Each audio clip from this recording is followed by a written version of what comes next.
তোমরা শান্তিতে ঘুমাতে পারো। কারণ মানুষ আমরা স্বভাবত যেখানে আলো হয় শব্দ হয় সেখানে মানুষের ঘুম আসে না। এই কারণে আল্লাহ রাব্বুল আলামিন ওই রাত্রে এবং পর্দাটা টেনে আল্লাহ রাব্বুল আলামিন বনি আদমের শান্তির ব্যবস্থা করে দিয়েছেন। বলেন না সুবহানাল্লাহ।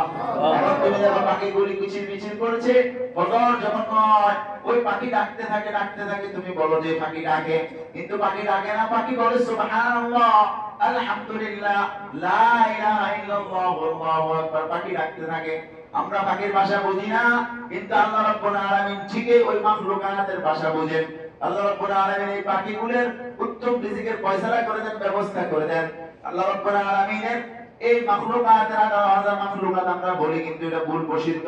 কত মাখলুকাত আল্লাহ দুনিয়াতে সৃষ্টি করেছেন সবগুলো আল্লাহর ইলমের মধ্যে রয়েছে। আল্লাহ জানেন, দুনিয়ার কোনো মানুষ জানে না। ঠিক কি ঠিক না?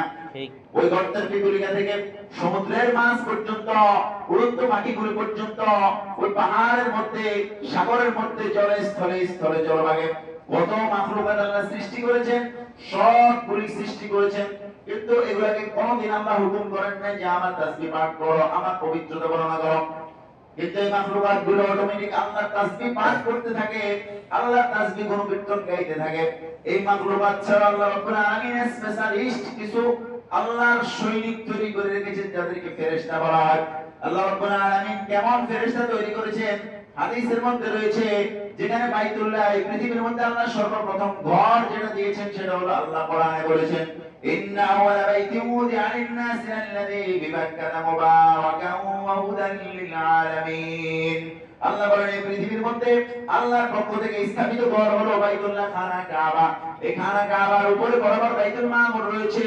ওই বাইতুল মামুরের মধ্যে আল্লাহর পক্ষ থেকে এমন কিছু ফেরেশতা রয়েছে আল্লাহ যাদেরকে হুকুম করেছেন রুকুতে থাকার জন্য। কিয়ামত পর্যন্ত এই ফেরেশতারা রুকুতেই থাকবে। কিছু ফেরেশতাকে আল্লাহ বানিয়েছেন সিজদা করার জন্য, তারা কিয়ামত পর্যন্ত সিজদায় অবনত থাকবে। কিছু ফেরেশতাকে আল্লাহ বানিয়েছেন দাঁড়িয়ে দাঁড়িয়ে আল্লাহর গুণকীর্তন করার জন্য, তারা সেই অবস্থায় থাকবে। এখন ফেরেশতাদের মিকদার কতটুকু আল্লাহই ভালো জানেন, কিন্তু হাদিসের মধ্যে নবী সাল্লাল্লাহু আলাইহি সাল্লাম ইরশাদ করেন, ওই বাইতুল মামুরের মধ্যে সকাল এবং সন্ধ্যা, সকালে ৭০,০০০, রাতে সন্ধ্যাবেলা ৭০,০০০ ফেরেশতা তাওয়াফ করে। যারা সকালে তাওয়াফ করেছে তারা কিয়ামত পর্যন্ত আর দ্বিতীয়বার এই বাইতুল মামুরে তাওয়াফ করতে পারবে না। আবার যারা বিকালবেলা তাওয়াফ করেছে তারা কিয়ামত পর্যন্ত আর কোনোদিন তাওয়াফের সুযোগ পাবে না। তাহলে এখন হিসাব করেন আল্লাহ কেমন ফেরেশতা সৃষ্টি করে রেখেছেন। এই ফেরেশতাদের কাজই হলো আল্লাহর ইবাদত করা, আল্লাহর গোলামি করা, আল্লাহ রাব্বুল আলামিনের গুণকীর্তন করা, তাসবিহ পাঠ করা। তাহলে তো আল্লাহর এই মানব নামক এই সভ্যতাকে আল্লাহ সৃষ্টি করার কোনো দরকার ছিল না।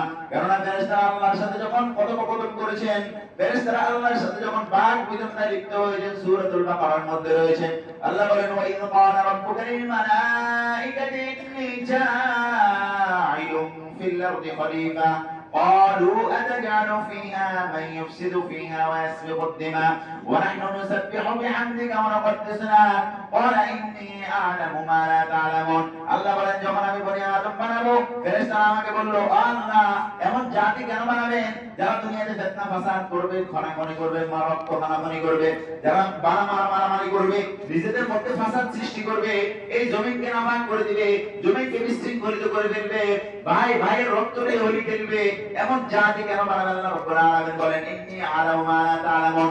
এই ফেরেশতারা কথা কম বলো, আমি যা জানি তোমরা তা জানো না। আমি রব্বুল আলামিন হিকমতওয়ালা, আমি রব্বুল আলামিন আলিমুল গায়ব, আমি রব্বুল আলামিন আহকামুল হাকিমিন। আমি যা জানি তোমরা কখনো তা জানবে না। আল্লাহ রাব্বুল আলামিন ফেরেশতাদের এই ইবাদতের মাধ্যমে আল্লাহর শুকরগুজার হয়ে যেত, আল্লাহর কাফি হয়ে যেত।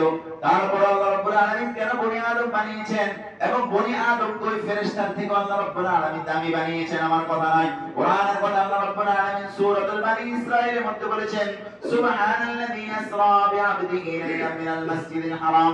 উন্নাত আল্লাহ বলেন, ওয়ালাকাদ কাররামনা বানি আদম ওয়া হামালনাহুম ফিল বাররি ওয়াল বাহরি ওয়া রাযাকনাহুম মিনাত তাইয়্যিবাত। আমি বনি আদমকে অধিক সম্মানিত বানিয়েছি, অধিক মায়া দিয়েছি, অধিক মায়া করে, অধিক দয়া করে, অধিক অনুগ্রহ করে আমি তাদেরকে সৃষ্টি করেছি। আল্লাহ রাব্বুল আলামিনের ভাষা। আল্লাহ বলেন, বনি আদমের এই চেহারাকে আমি সৃষ্টি করেছি, বনি আদমের হাত পা অঙ্গ প্রত্যঙ্গগুলি আমি খুব সুন্দর করে সৃষ্টি করেছি। আল্লাহ রাব্বুল আলামিন সূরাতুত তিনের মধ্যে বলেন, লাকাদ খালাকনাল ইনসানা ফি আহসানি তাকওয়িম। ও বান্দা, তোমার অবয়বগুলি আমি খুব সুন্দর করে সৃষ্টি করেছি। আল্লাহ রাব্বুল আলামিন বলেন, ও বান্দা, তোমাকে কি দুইটা ঠোঁট দেই নাই, একটা জিহ্বা কি তোমাকে দেই নাই? আমি তোমাকে এগুলা দিয়েছি আমার ইবাদতের জন্য, আমার তাসবিহ পাঠ করার জন্য। এখন বনি আদমকে কেন আল্লাহ দামি বানিয়েছেন? হাদিসের ভাষ্য অনুযায়ী, নবীর বর্ণনা অনুযায়ী আল্লাহ বলেন, ওই ফেরেশতাদের থেকে বনি আদম এই কারণে উত্তম, ফেরেশতাদেরকে আমি গুনার ক্ষমতা দেই নাই, গুনার ক্ষমতা দেই নাই, অপকর্ম করার মতো সুযোগ দেই নাই, এই কারণে তারা ইবাদতের মধ্যে ব্যস্ত। কিন্তু বনি আদমকে আমি গুনার প্রবণতা দিয়েছি। ওই গুনাহ করার পরে যখন অনুতপ্ত হয় আমার দিকে ফিরে আসে, এটাই আমার কাছে ভালো লাগে, এটাই আমার কাছে মহব্বতের হয়। এই কারণে আমি বনি আদমের দিকে রহমতের দৃষ্টিতে তাকাই। এই কারণে আল্লাহ বলেন, যখন বনি আদম গুনাহ করে ফেলে আমার কাছে অনুতপ্ত হয়, আমি সাথে সাথে তাদেরকে তওবা কবুল করে নি, maaf করে দেই। এই কারণে কোরআনের মধ্যে আল্লাহ রাব্বুল আলামিন ইরশাদ করেন, ওয়াতুবু ইলাল্লাহি জামিআন আইয়ুহাল মুমিনুনা লাআল্লাকুম তুফলিহুন।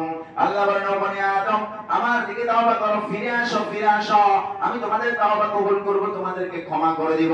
আল্লাহ রাব্বুল আলামিন আহকামুল হাকিমিন, আল্লাহ গফুরুর রহিম, আল্লাহ অবশ্যই ক্ষমাশীল, অবশ্যই ক্ষমাশীল, দয়াশীল। কিন্তু আল্লাহর কাছে অনুরক্ত হই না, আল্লাহর কাছে চাই না, আল্লাহর কাছে ছোট হই না, আল্লাহর কাছে নিজের আজিজিয়াতকে সারি, নিজের আব্দিয়ত আমরা প্রকাশ করি না।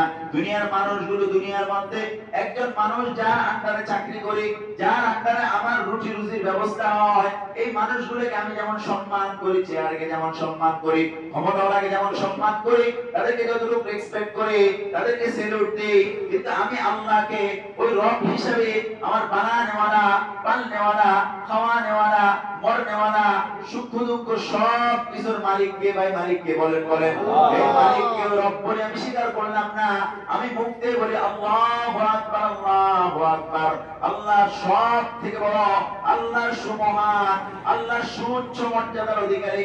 আল্লাহু আকবার বলেন না ভাই, একবার আল্লাহু আকবার, আল্লাহু আকবার, আল্লাহু আকবার। সবচেয়ে বড় কে?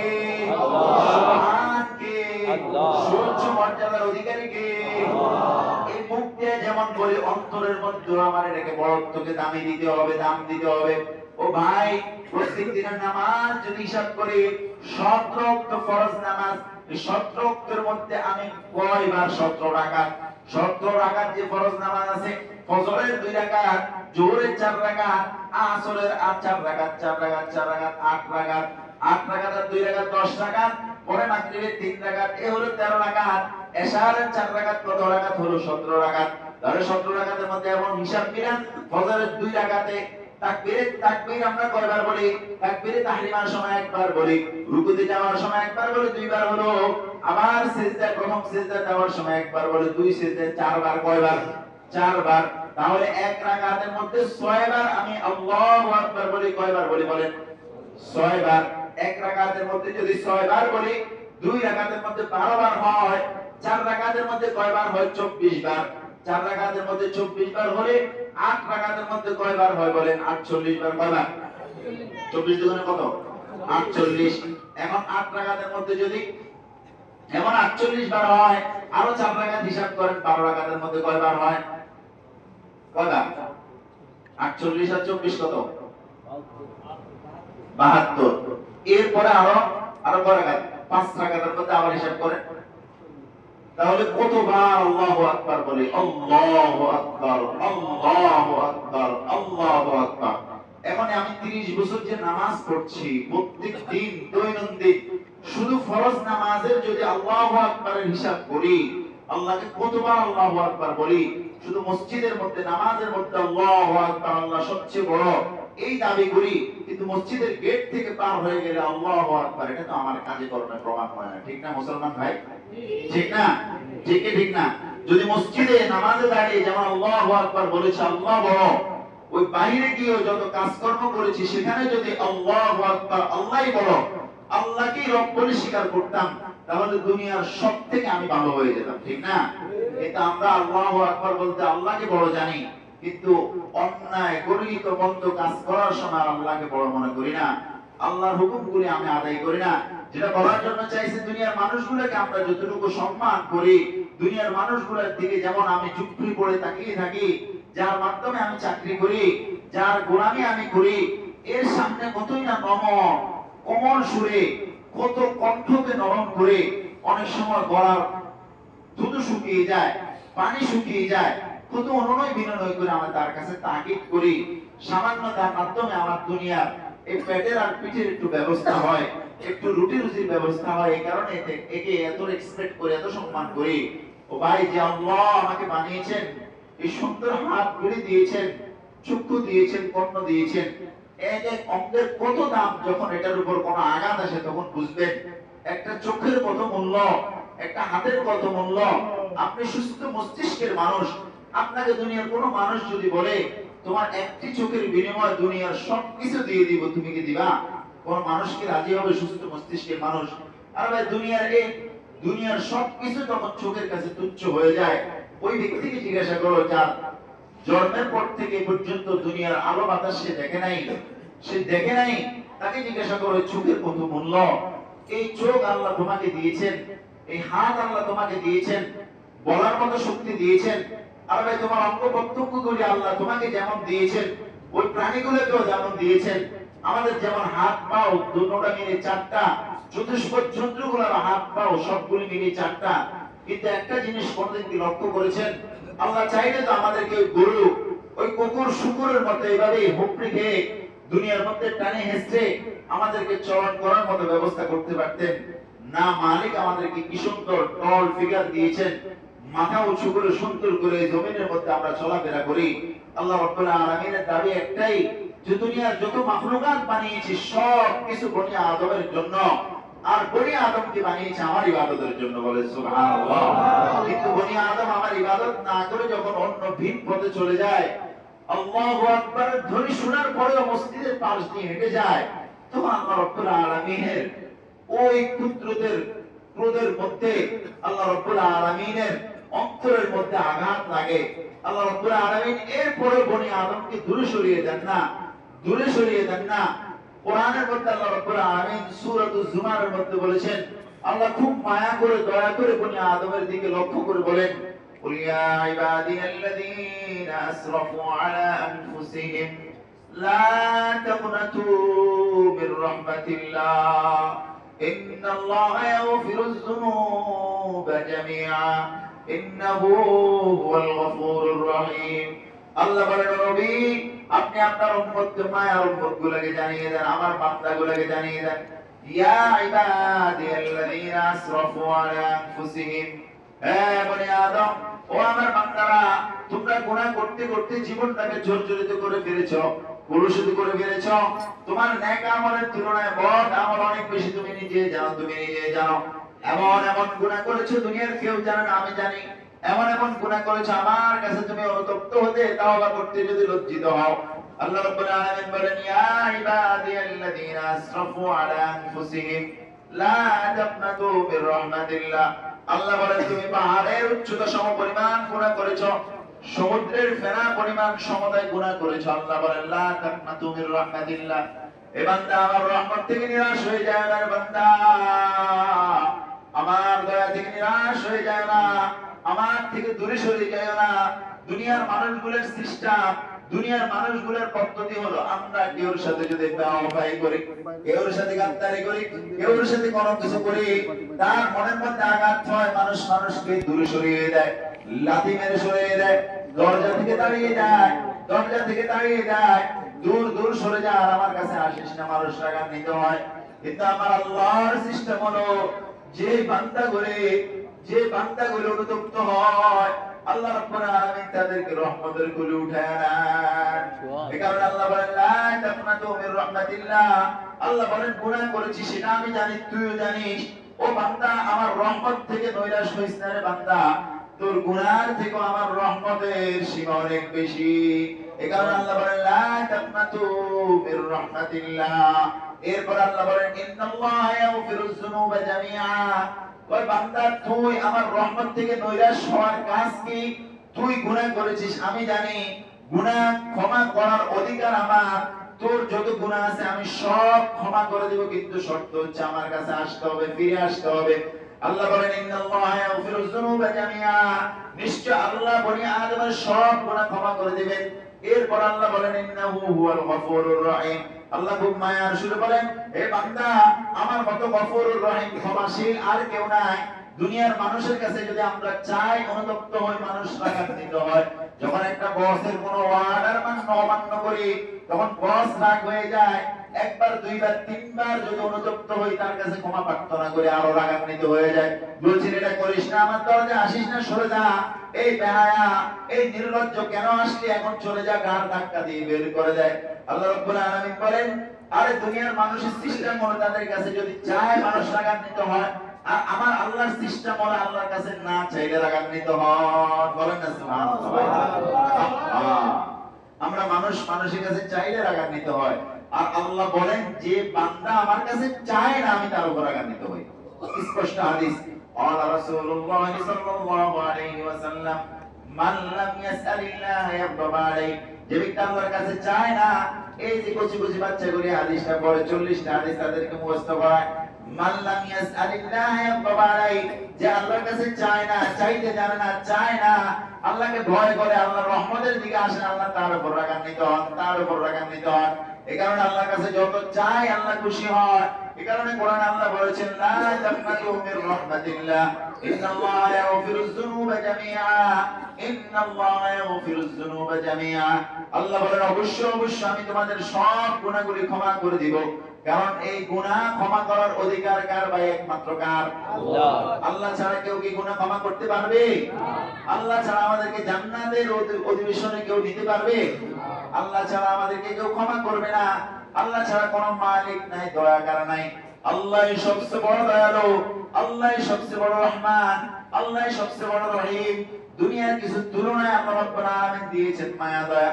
আল্লাহ রাব্বুল আলামিন অন্য আয়াতের মধ্যে বলেন, ইয়া আইয়ুহাল্লাযীনা আমানু তুবু ইলাল্লাহি তাওবাতান নাসুহা আসা রাব্বুকুম আন ইউকাফিরা আনকুম সাইয়্যাতিকুম ওয়া ইউদখিলাকুম জান্নাতিন তাজরি মিন তাহতিহাল আনহার।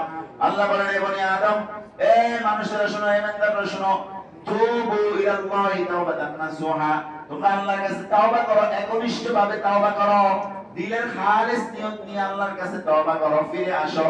আসা রাব্বুকুম আন ইউকাফিরা আনকুম সাইয়্যাতিকুম, আল্লাহ রাব্বুল আলামিন অচিরেই তোমাদের গুনাহ ক্ষমা করে দিবেন। শুধু ক্ষমা করবেন না রে বান্দা, বান্দা যখন আল্লাহর কাছে ক্ষমা চায়, অনুতপ্ত হয়, গুনার উপর অনুতপ্ত হয়, আল্লাহ গুনাহ তো ক্ষমা করেন, ওই যতটুকু গুনাহ হয়ে গেছে ওই গুনাহকে নেকি দ্বারা পরিবর্তন করে দেন। এই কারণে আল্লাহ বলেন, আসা রাব্বুকুম আন ইউকাফিরা আনকুম সাইয়্যাতিকুম, আল্লাহ বলেন শুধু তোদের গুনাহ ক্ষমা করলাম, ওই গুনাহকে নেক দ্বারা আবার পরিবর্তন করলাম, শুধু এতটুকু নয়।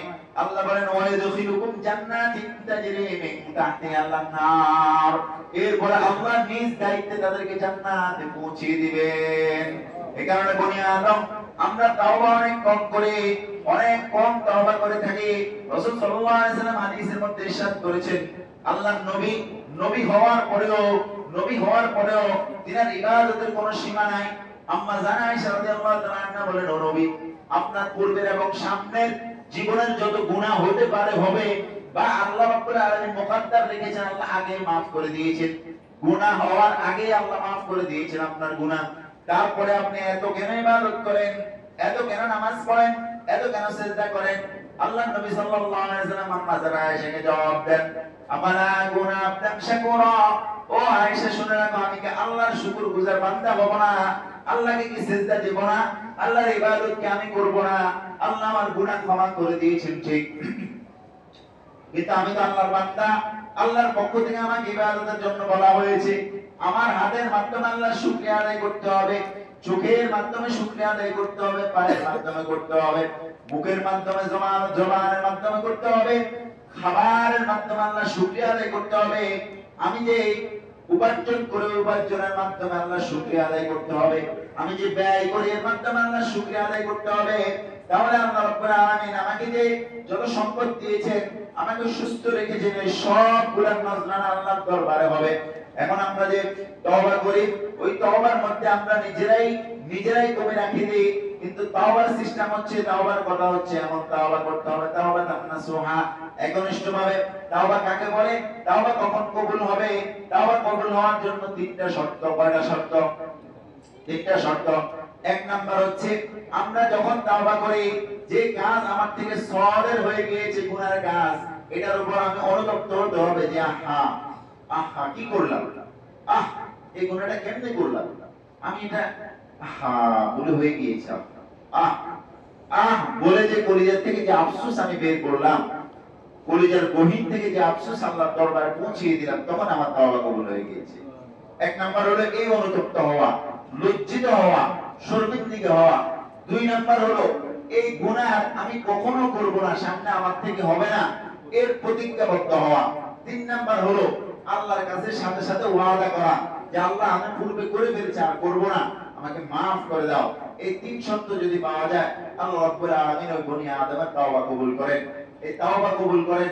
আল্লাহ রাব্বুল আলামিন কোরআনের অনেক আয়াতগুলোর মধ্যে তাওবা করার কথা বলেছেন। সার যেটা বোঝানোর উদ্দেশ্য যে আল্লাহ রাব্বুল আলামিন এই বনি আদমকে বানিয়েছেন, গুনার প্রবণতা আল্লাহ দিয়েছেন, বনি আদমকে আল্লাহ সম্মানিত করেছেন, কিন্তু আল্লাহ সাথে সাথে বলে দিয়েছেন ওই বান্দাগুলি আমার কাছে উত্তম, ওই বান্দাগুলি আমার অনুগ্রহের বান্দা, যারা কি করবে, গুনাহ করার সাথে সাথেই ক্ষমা চাইবে।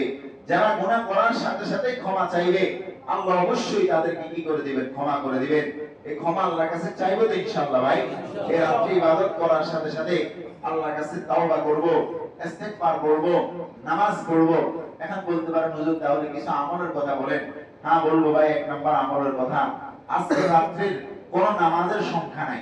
যারা আমরা অনেকেই ভুল প্রচারে আছি, অনেক কিতাবের মধ্যে, ফেসবুক ইউটিউবের মধ্যে পাই যে 12 রাকাত নামাজ পড়বে, অমুক সূরা দিয়ে পড়বে, অমুক সূরা দিয়ে পড়বে, এত রাকাত পড়বে, এত রাকাত পড়বে।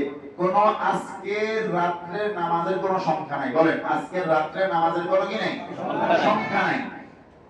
আমি যদি পারি 100 রাকাত পড়ি, আমি যদি পারি 1000 রাকাত পড়ি, আমি যদি পারি 2 রাকাত পড়ি, ঠিক আছে ভাই? কথা ক্লিয়ার?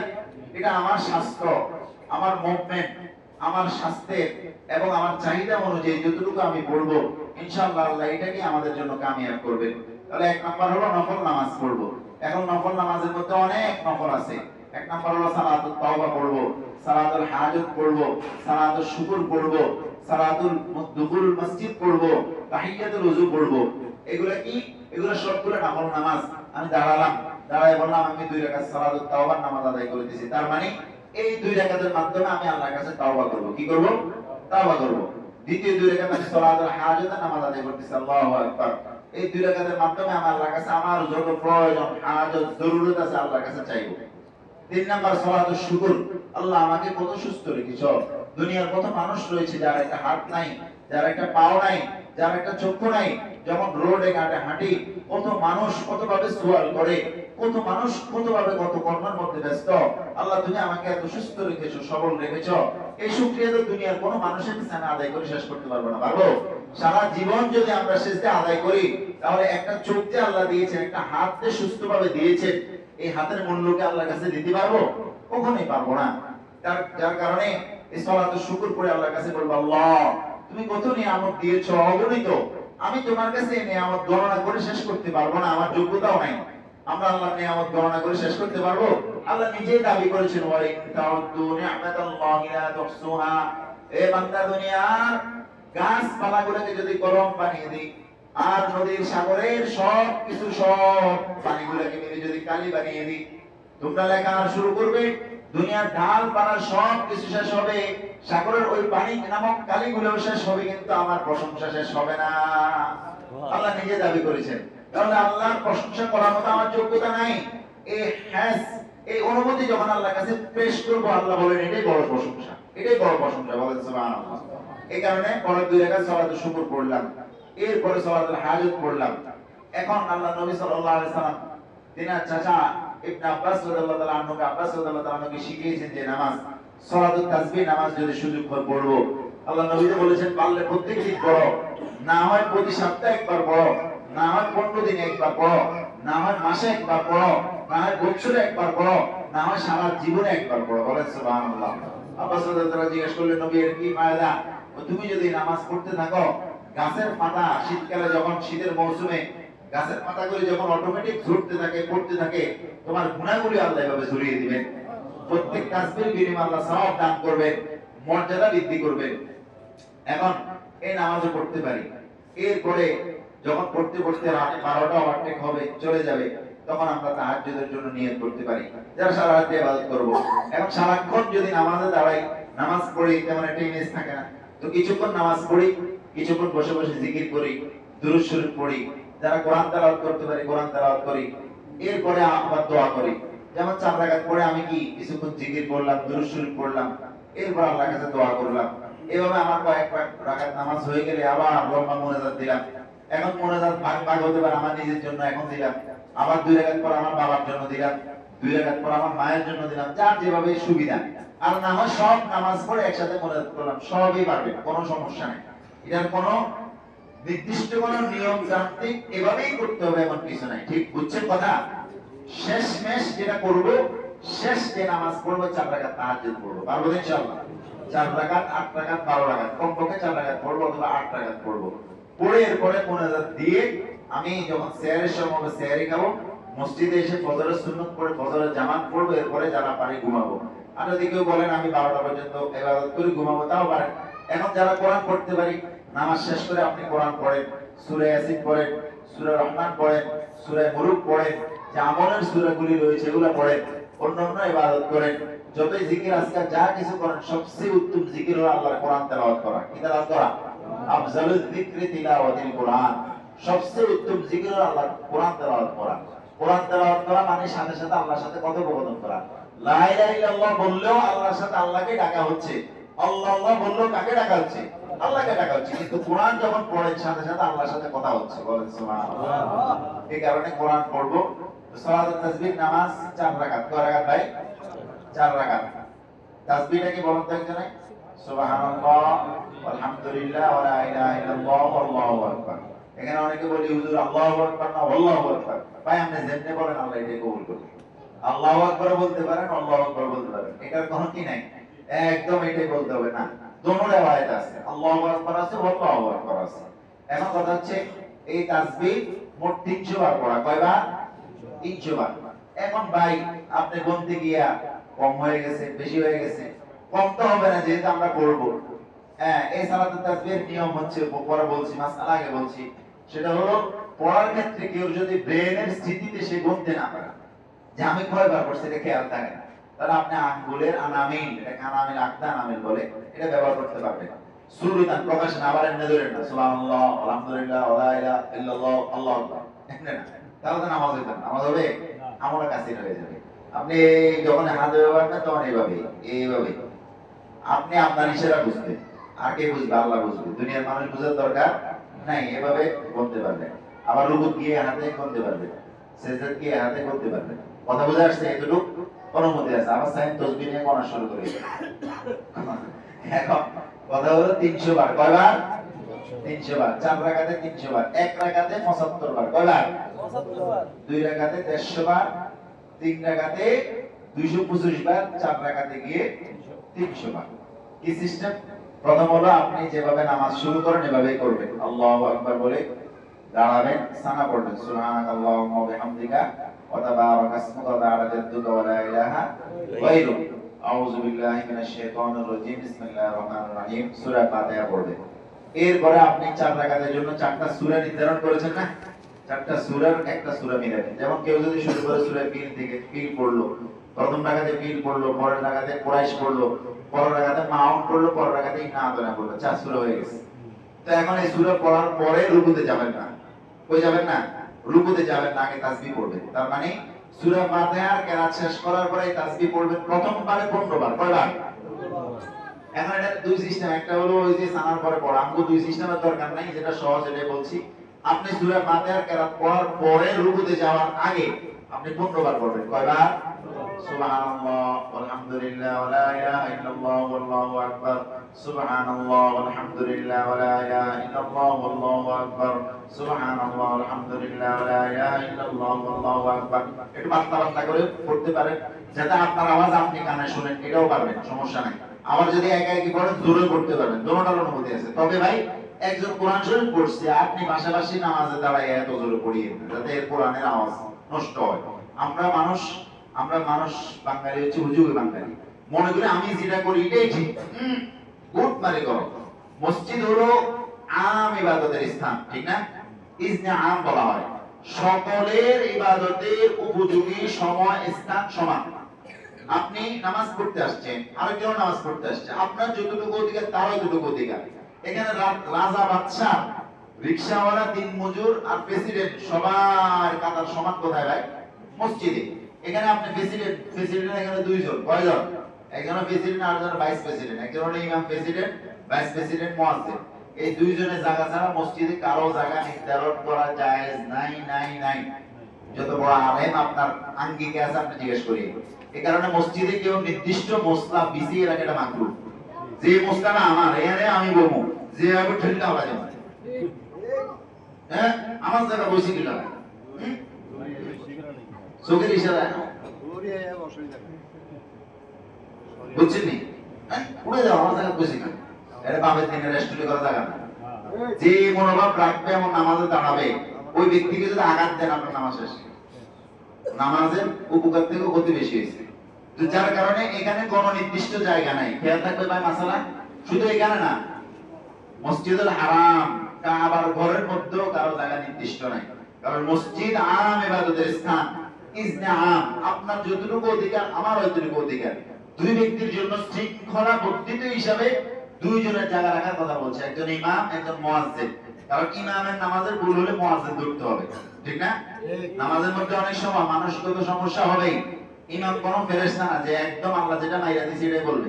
নামাজের মধ্যে কত হালত হয় কেমনে করবেন আপনারা? অনেক সময় সূরার ভুল হয়, রাকাতের ভুল হয়। একবার আমি 4 রাকাতের জায়গায় 5 রাকাত পড়াই ফেলছি, আবার 2 রাকাতে 4 রাকাতের জায়গায় 2 রাকাতে জানা দিয়েছি, 3 রাকাতের মধ্যে বয়ে গেছে। আমার অনেক হালত হয় ভাই। এটা মানুষ সেন্স সবকিছু ঠিক রেখে নামাজে দাঁড়ানো, এটা অনেক বড় কষ্টকর। যার কারণে দুইজনের জায়গায় নির্দিষ্ট ছাড়া আর কারো ওই হাজি সাহেবের জায়গা অমুক হাজি ভাই, আমি কোন হাজি ভাইয়ের নাম ধরে নিই, মনে কষ্ট নিয়ে নাম আপসাই, এটা আমার জায়গা, ওটা ওর, এটা এর। আমি বসছি, আমার জানলাটা ভালো লাগে রে বলায় আবার বইলাম, আরেকজন উঠে দিলাম। আমি নামাজে দাঁড়ায় সিবে সিবি করে আরেকজনে ঠেললে ওদিকে পালাই দিলাম। ভাই এগুলা মসজিদের মুসল্লির নীতি না ভাই। আপনি এমন ভাবে নামাজ পড়তে হবে যে আপনার আচরণে কোনো মানুষ কষ্ট পেতে পারবে না। আপনার নামাজ আল্লাহর দরবারে তখনই কবুল হবে যখন প্রকৃত মুসলমান হবে। এখন মুসলমানের নীতি, মুসলমানের কোটেশন, মুসলমানের মূল আইডি হলো আল মুসলিমু মান সালিমাল মুসলিমুনা মিন লিসানি ওয়া ইয়াদি। যদি পারেন আমার সাথে দুইবার বলেন, আল মুসলিমু মান সালিমাল মুসলিমুনা মিন লিসানিহি ওয়া ইয়াদিহি। এই ছোট বাচ্চারা হাদিসটা বলে, একটু শোনাও তো, শোনাও সাত শোনাও, পারো কেউ হাদিসটা? আল মুসলিমু বলো, মিন লিসানিহি ওয়া ইয়াদি। এরা ফুটফুটে পারে, শরম হয়তো বলতে পারতেছে না। অর্থ কি? আল মুসলিম প্রকৃত মুসলমান। কোন মুসলমান? প্রকৃত খাঁটি ঈমানদার মুসলমান। কে? মান সালিমাল, যে মুসলমান থেকে নিরাপদ থাকে। মান সালিমাল মুসলিমুন, যার থেকে অন্য সকল মুসলমান ভাই নিরাপদ থাকে, তার মুখের অনিষ্ট, হাতের অনিষ্ট থেকে। বলেন সুবহানাল্লাহ। এখন এমন মুসলমান আমরা হইতে পারিনি। হয়তো আমার হাতের মাধ্যমে না আমার মুখের মাধ্যমে একজনকে কষ্ট দিচ্ছি, ওদিকে আঘাত দিচ্ছি, এই করছি সেই করছি। সবচেয়ে বড় শয়তান এখানে খোঁচাখুচি করে মসজিদে আসে। একজন আরেকজনের সাথে, যার সাথে আমার মনে মিল নেই এর সাথে দাঁড়ায় না, এর সাথে বেশি দাঁড়াবো। যার সাথে আমার মনে মিল আছে এর সাথে বসলে তো অনেক সময় ফুটাফুটি কথা বলার কারণে আরেকজনের ইবাদতের মধ্যে ডিস্টার্ব হতে পারে। তো এই কথাটা বোঝানোর উদ্দেশ্য এটাই যে ভাই আমরা ইবাদত করি ঠিক, কিন্তু অনেক সময় সিস্টেম বুঝি না। সিস্টেম না বোঝার কারণে অনেকজনের ক্ষতি করে ফেলে। আমি গুনাহ কামাই করতেছি, আমি মনে করি আমি সলভ করছি না। দেখেন, একজন যখন নামাজে আগে দাঁড়িয়েছে, এখন আপনি যদি এখানে নামাজ পড়েন তাহলে দুজন তারতম্য হলো, কারো কারো ডিস্টার্ব হলো। কিন্তু একজন নামাজ পড়তেছে, আপনি যদি পাশে বসেন, জিকির করেন, কোরআন পড়েন, তাহলে আপনি নামাজি ব্যক্তির উপর দয়াশীল হতে হবে, তার নামাজে ডিস্টার্ব না হয় এগুলো খেয়াল রাখতে হবে। কিন্তু আমরা কি করি, যে আমি তো কোরআন তেলাওয়াত করছি, হ্যাঁ ইয়াসিন আল কোরআন হাকিম ইন্নাকা লামিনাল মুরসালিন পড়তেছি, আরেকজনের যে ডিস্টার্ব হচ্ছে, আমার কোরআন তেলাওয়াত করার কারণে ওই ব্যক্তি যদি নামাজে অমনোযোগী হয়, ওই ব্যক্তির নামাজ ডিস্টার্ব হয়, ভুল হয়, তাই আমি এক কথা। দ্বিতীয় কথা হচ্ছে ভাই, আপনি যখন নামাজ পড়বেন, এত বিশাল মসজিদ, আপনি যে কোরআন তেলাওয়াত করছেন পাশে আয়েশা, আপনি গেছে দাঁড়ানো কি কাম? আপনি ওখানে দাঁড়ান, যখন ফরজ নামাজ হবে সবাই দাঁড়াবে, আমিও দাঁড়াবো। আপনি আয়েশা এখানে এই তুমি কোরআন তেলাওয়াত ফিসি করো, এটা বলার আপনার অধিকার নেই। আমি হারজ বুঝছি, কেউ ভাই নির্দিষ্ট করছি না, আমি আমার কথা বলছি। এমন যাতে মসজিদের মধ্যে আচরণ না হয়, পারবো তো ইনশাআল্লাহ। শুধু ইসলাম মসজিদ না, দুনিয়ার সব মসজিদে এক নীতি আমি খেয়াল রাখতে হবে। যে আমার ইবাদতের কারণে আরেকজনের ক্ষতি হতে পারবে না, আমি নামাজ পড়ার কারণে আরেকজন ডিস্টার্ব হতে পারবে না, আমি কোরআন পড়ার কারণে আরেকজন ডিস্টার্ব হতে পারবে না। এটা মসজিদের সবচেয়ে বড় নীতি হক। এখন অনেক সময় আমরা তালিম করি, তো তালিমের জায়গা আমরা এটা নির্দিষ্ট করছি না, তালিমের জায়গা শুধু মিম্বরের সামনে এটা নির্দিষ্ট করা যায় না। আপনি মসজিদের, এই মসজিদ আম দস্তরখান, আপনি যেখানে বসবেন এখানে তালিম হবে। আমি অনেক সময় দেখবেন তালিম শুরু করার আগে 2 মিনিট অপেক্ষা করি, যে একজন নামাজি দাঁড়িয়ে রয়েছে, আমি যদি তালিম শুরু করি, ব্যক্তির কানে যদি তালিমের আওয়াজ যায়, সে যদি নামাজ পড়তে না পারে, দায় আমি, কে দায়? আমি দায়। এই কারণে তালিম আপনারা যদি দেখেন কেউ নামাজ পড়ে, তার একটু পিছিয়ে যায় তালিম করি, ওদিক যায় তালিম করি, আমি এখানেই করতে হবে, এটা নীতি না। এটা নিয়ে যদি, এই জায়গা নিয়ে যদি আবার কেউ বেশি ঘটাঘটি করি, তো বুঝতে হবে আমাদের ভিতরে হিংসা আছে। কি আছে ভাই? হিংসা আছে। যার ভিতরে হিংসা আছে এর আমল আল্লাহ দরবারে কবুল হবে না। কারণ হিংসা এবং ইবাদত দুইটা দুই জিনিস। হিংসার কারণে ইবাদত নষ্ট হয়ে যায়। কি হয়ে যায়? আগুনের মধ্যে যেমন পানি ঢাললে মানে আগুন নিভে যায়, হিংসার কারণে আমল নষ্ট হয়ে যায়। কথা বুঝে আসছে? তো যাই হোক, যেটা বোঝানোর উদ্দেশ্য যে মসজিদের মধ্যে এই বিষয়গুলো, মাসআলাগুলো আমরা খেয়াল রাখবো। আমাদের জায়গা নির্দিষ্ট রাখবো না, মসজিদ নির্দিষ্ট রাখবো না, একদিন এক জায়গায় দাঁড়াবো। আমি যাকে ভালো মনে করে একে কাছে টানবো, যাকে ভালো মনে করে এর পিছনে আরো ধাক্কা সালগালা জীবন করবো না। আল্লাহ আমাদেরকে বুঝে তৌফিক দান করুন। তো যাই হোক, এই মসজিদের মধ্যে দাঁড়ায় এখন আমি সালাতুত তাসবিহ নামাজ বলতেছি 15 বার, প্রথম সূরা ফাতিহা এবং কিরাত পড়ার পরে কয়বার ভাই? 15 বার। এরপরে 15 বার পড়ার পর আল্লাহু আকবার বলে কই যাব? রুকুতে যাব। আগে রুকুত তাসবিহ পড়তে হবে, সুবহান রাব্বিয়াল আযীম, সুবহান রাব্বিয়াল আযীম, সুবহান রাব্বিয়াল আযীম 3 বার বলার পর এখন এই তাসবিহ পড়ব, সুবহানাল্লাহ আলহামদুলিল্লাহ ওয়া লা ইলাহা ইল্লাল্লাহ ওয়াল্লাহু আকবার 10 বার। কয়বার? তাহলে প্রথম কয়বার পড়ছি? 15 বার। এখন প্রত্যেকবারেই 10 বার। কয়বার? তাহলে রুকুতে গিয়ে 10 বার। কয়বার হলো? রুকুতে গিয়ে রুকুত তাসবিহ পড়ার পর 10 বার।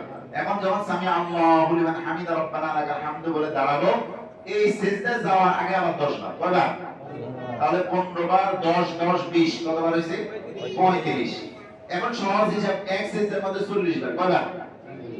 দুই সিজদা, এক সিজদায় 10 বার 20 বার করে, দুই সিজদায় কয়বার? 40 বার। তাহলে 35 আর 40 কত হয়? 75। সিজদার মধ্যে 40 বার কেন দেখেন? শুরু দিয়ে সিজদা আল্লাহু আকবার বলে সিজদা তাসবিহ পড়ার পর 10 বার। কয়বার?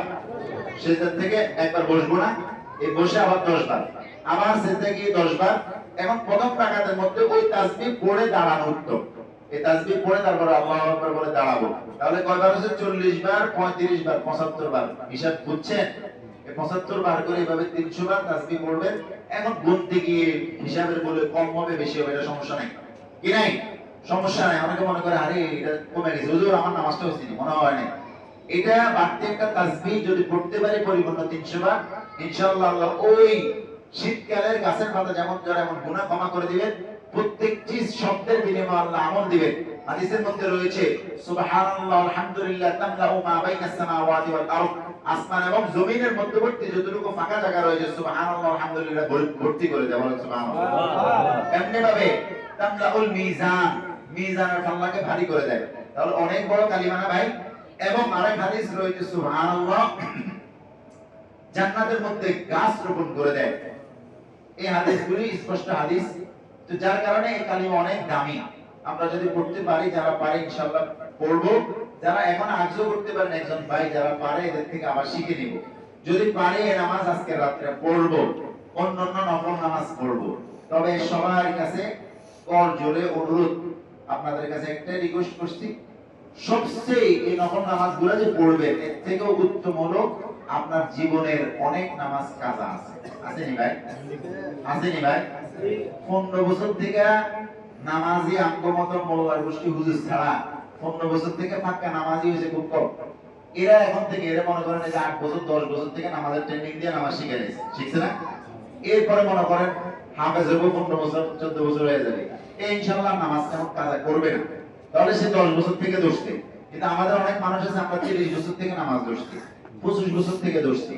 যদি 25 বছর থেকে ধরি তাহলে 10 বছরের কাজা নামাজ আমার উপর আছে। কয় বছরের? যদি 30 বছর থেকে ধরি তাহলে 15 বছরের কাজা নামাজ আছে। এছাড়া যারা আতিকা উতিকা এদিক ওদিক অনেক কাজা করেছে, অনেক কাজা আছে। তাহলে এই রাত্রিতে যদি আমি জীবনের কাজাগুলি আদায় করি, আল্লাহ এই কাজার উসিলা আমার নফল নামাজের সওয়াব দিবেন। কি দিবেন? তবে কাজা নামাজ আমার আদায় হয়ে যাবে। এখন নফল আমি অবশ্যই এটাকে একদিকে রাখছি উচ্চ মর্যাদা, কিন্তু আমার জীবনের কাজা যদি আমি কমাই আল্লাহর দরবারে আমি কি পাবো? মাপ পাবো। এই কারণে এই নামাজের নিয়ম কি? উমরি কাজা। কি কাজা ভাই? আমি আমার উমরি কাজা আদায় করছি, মানে জীবনের যত কাজা নামাজ হয়েছে এগুলো আদায় করছি। এখন মাসআলা অনুযায়ী সিস্টেম হলো, কোন ব্যক্তি যদি পুরোপুরি হিসাব থাকে যে আমার 100 ওয়াক্ত নামাজ কাজা, কত ওয়াক্ত? 100 ওয়াক্ত। এখন 100 ওয়াক্তের মধ্যে সে হিসাব করবে প্রতিদিন 5 বেলা যদি 5 ওয়াক্ত করা হয় তাহলে 100 ওয়াক্ত হইতে কয়দিন হবে? 20 দিন। কয়দিন? তাহলে 20 দিনের নামাজ কাজা। তাহলে এইভাবে হিসাব করতে হবে যে আমি আমার অমুক বছরের অমুক মাসের অমুক তারিখের ফজরের নামাজ আদায় করছি, যোহরের নামাজ আদায় করছি, আসরের নামাজ আদায় করছি, মাগরিব আদায় করছি, এশা আদায় করছি, একদিন শেষ। পরে আরেকদিন আরেক সময় দাঁড়ায় আবার 5 ওয়াক্ত একদিনটা আদায় করলাম। এভাবে যদি কারো পুঙ্খানু হিসাব থাকে তার জন্য এটা। কিন্তু যার আমার হিসাব নাই, ফলত করে ফেলবো, তাহলে আমাদের সিস্টেম হলো যে আল্লাহর কাছে এভাবে বলে, আল্লাহ আমার জীবনের যত ফরজ ফজরের নামাজ কাজা হয়েছে ওই ফজরের নামাজের কাজার এক ওয়াক্ত আদায় করলাম। আল্লাহ আমার জীবনে যত যোহরের নামাজ কাজা হয়েছে এর এক ওয়াক্ত আদায় করছি। এইভাবে আদায় করতে করতে করতে করতে সম্পর্ক যদি আপনার মনে ইতমিনান হয় যে আমি অনেক নামাজ আদায় করছি, আল্লাহ চাইলে আমাকে মাফ করবেন, আমার কাজা আর নাই মনে হয়, তাহলে বুঝে যাবে আপনার জীবনের কাজা নাই।